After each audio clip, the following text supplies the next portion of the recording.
प्राणोजित, trichologist and clinical cosmetologist. आज हम एक नया वीडियो लेकर आए हैं और आज हम डिस्कस करेंगे एक पेशेंट की केस स्टडी कि ट्रांसप्लांट करने से पहले वो कैसे थे और ट्रांसप्लांट करने का उनका पूरा सफ़र कैसा था और अभी उनका लुक कैसा है। ठीक है, तो मेरे एक पेशेंट थे जिनका नाम है देवाशीष घोष। उनकी सर्जरी आज से 10 महीने पहले हुई थी, मतलब ऑलमोस्ट 10 मंथ्स बिफोर।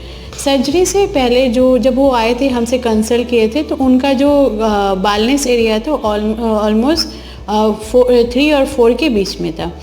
तो हम लोगों ने उनको सजेस्ट किया था 3000 ग्राफ की सर्जरी, जो सिंगल सेशन था, कॉन्सिक्यूटिव 2 दिन, मतलब 2 दिन में किया गया था।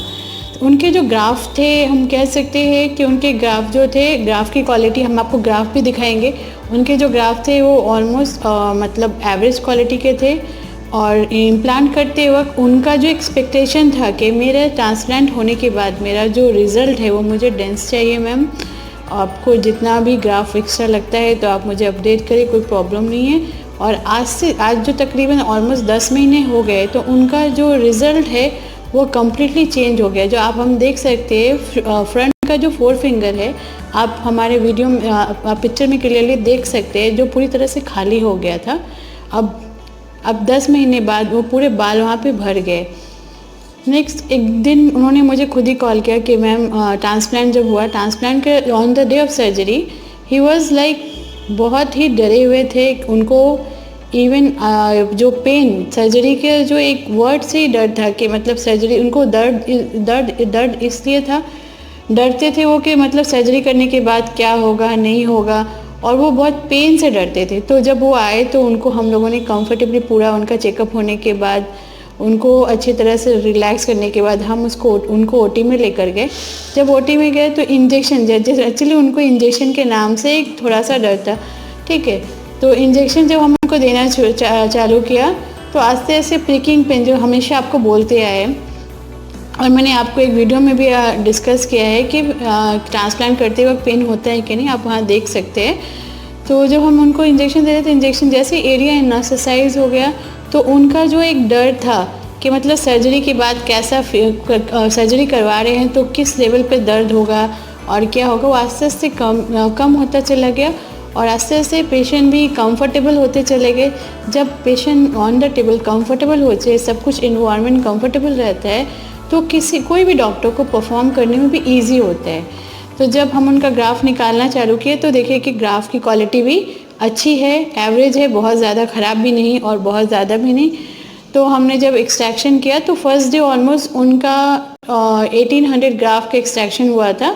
नेक्स्ट डे, मतलब जैसे कि बोला 3000 ग्राफ के से नेक्स्ट डे उनका ऑलमोस्ट 1400 समथिंग अप्रॉक्स एक्सट्रैक्शन हुआ था।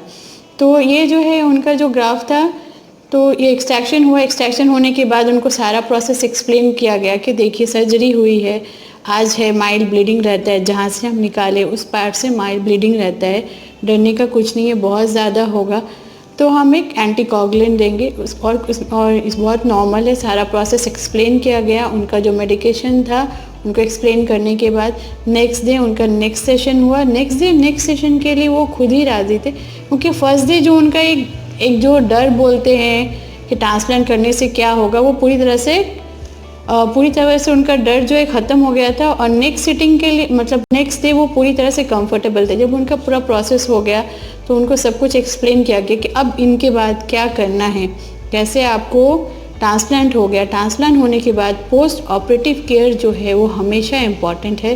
10 दिन, शुरू के 10 दिन जो है वो बहुत क्रूशियल होते हैं। आपके ग्राफ जो है उनको स्टेबिलिटी, जब उनको स्टेबिलिटी मिलती है 48 आवर्स के बाद ब्लड सर्कुल, जब वो स्टेबिलिटी पकड़ लेता है तो ब्लड सर्कुलेशन के थ्रू उनका न्यूट्रिशन चालू होता है। तो इसलिए उनको सब एक्सप्लेन किया गया कि पोस्ट सर्जरी अब क्या नहीं करना है। जैसे स्मोकिंग ड्रिंकिंग हम जनरली बोलते हैं पेशेंट को अवॉइड कीजिए, क्योंकि 48 आवर्स के बाद जब सर्कुलेशन चालू होता है तो अगर आपके ब्लड में निकोटीन या इस तरह का कुछ भी नशे का ये है तो वो इम्प्योर ब्लड आपके हेयर फॉलिकल्स को मिलता है। उससे क्या होता है, जो ग्राफ में कैपेसिटी है या क्षमता है फाइट करने की, वो रह जाते हैं। और जिनके पास ताकत नहीं होती है या बोल सकते वो क्षमता नहीं रहती, वो वहाँ पे मर जाते। तो पेशेंट को इसलिए हम ज़्यादातर हमेशा एक्सप्लेन करते हैं कि स्मोकिंग जो है अभी आप 1 मंथ नहीं कर सकते। तो उनको पोस्ट ऑपरेटिव जो भी इंस्ट्रक्शन था कम्प्लीटली दिया गया। पेन किलर्स खाना है, कुछ एंटीबायोटिक्स का कोर्स होता है वो कंप्लीट करना है। तो ये जो इंस्ट्रक्शन उन्होंने फॉलो किया, उसके बाद आप देखिए, आप लोग देख लेंगे फ़ोटो में कि उन्होंने हेड वॉश के बाद जब फ़ोटो भेजा, तो आप देख सकते हैं हेड वॉश के बाद जो फ़ोटो भेजा है वो बहुत ही जो ग्राफ हेयर फॉलिकल्स है वो हर जगह जिसे लगाया गया था वॉश करने के बाद वो कम्प्लीटली ग्राफ आराम से विजुअल है। तो फिर उनका जैसा सेशन था, फिर लॉकडाउन, एक्चुअली लॉकडाउन हो गया, उनको हमने सजेस्ट किया था कि आप इसके बाद जो है थोड़ा PRP ले या कोई और नॉन सर्जिकल जो मैनेजमेंट है वो ले, ताकि आपके ग्रोथ को इन्हेंस किया जाए। ग्रोथ तो होगा, implanted hair follicles definitely grow होंगे। ये सब थेरेपी से क्या होता है कि उनका ग्रोथ जो है इन्हेंस हो जाता है, चाहे वो टॉपिकल एप्लीकेशन ऑफ मिनॉक्सिडिल हो या ओरल फिनेस्ट्राइड और बायोटिन हो या like PRP, bio PRP, mesotherapy और LLT। तो लॉकडाउन की वजह से तो वो नॉन सर्जिकल जो मैनेजमेंट है वो नहीं ले पाए, लेकिन वो फिर भी मेरे टच में थे। जैसे जैसे उनका रिज़ल्ट आता चला गया तो वो वैसे वैसे वो तो उनके अंदर जो एक कॉन्फिडेंस, उनका जो सामने का जो पोर्शन था, फ्रंट 4 फिंगर जो बोल सकते, पूरी तरह से बालनेस दिखता था।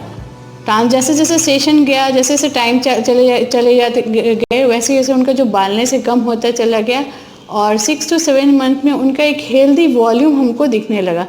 तो अभी जस्ट रिसेंट उनसे जब बात हुई तो उनको बोले आप थोड़ा एक फ़ोटो भेजे, तो उन्होंने जब देखा तो पूरा एरिया जो है खुद ब खुद कवर हो गया। Then this patient the gosh he himself बोल रहे कि मैम मेरा तो रिज़ल्ट आ गया, मुझे कोई भी PRP या कोई भी थेरेपी लेने की ज़रूरत नहीं पड़ी और मैं बहुत सेटिस्फाइड हूँ।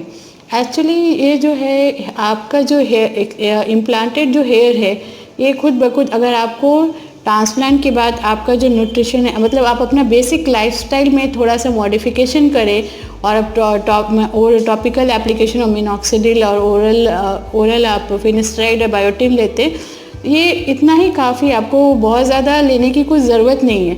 He is the guy he himself कि मुझे कुछ भी करने की ज़रूरत नहीं पड़ी मैम, मेरा खुद ब खुद पूरा रिज़ल्ट आ गया और आई एम वेरी सेटिस्फाइड। आप उनका रिज़ल्ट का भी फ़ोटो देख सकते हैं। हम बहुत जल्दी, एक्चुअली वो थोड़ा बाहर हैं, आ नहीं पा रहे, बिज़ी हैं थोड़ा लॉकडाउन की वजह से, थोड़ा जैसा भी सबका सिनेरियो उतना प्रॉपर सबके पास टाइम नहीं है और टाइम भी है तो ऑफिस का वर्क की वजह से वो भी आ नहीं पा रहे। बहुत जल्दी मैं उनका वीडियो आपके पास लेकर आऊँगी। तब तक के लिए आप ये केस स्टडी जो है पूरी तरह आप फर्स्ट डे से लेके टिल एंड, मतलब बिफोर सर्जरी उनका कैसा था, सर्जरी के बाद, आफ्टर वॉश के बाद फ़ोटो उन्होंने भेजा, अब जो है उनका अभी कैसा सिचुएशन है वो पूरा आपको एक इसके थ्रू आपको हम अपडेट कर दे रहे। तो आप देख सकते हैं और फिर आप लोगों को भी अगर कोई प्रॉब्लम है या हेयर फॉल से या बालनेस से तो आप हमारे से कंसल्ट कर सकते हैं। मैं इतना ही कहूँगी, देखिए ट्रांसप्लांट होने के बाद पोस्ट ऑपरेटिव केयर जो है वो बहुत इम्पॉर्टेंट है और पोस्ट ऑपरेटिव केयर कैसा करना है वो भी मैंने आपको एक वीडियो में बता दिया है। फिर भी अगर आपको कोई भी क्वेरी है, मतलब ट्रांसप्लांट के बाद या ट्रांसप्लांट से पहले, आप हमारे हेयर केयर बांग्ला में लॉगिन कर सकते। We are there to help you. Thank you everyone for watching this video. Please subscribe my channel and press the bell icon so that you will get all notification automatically. Thank you.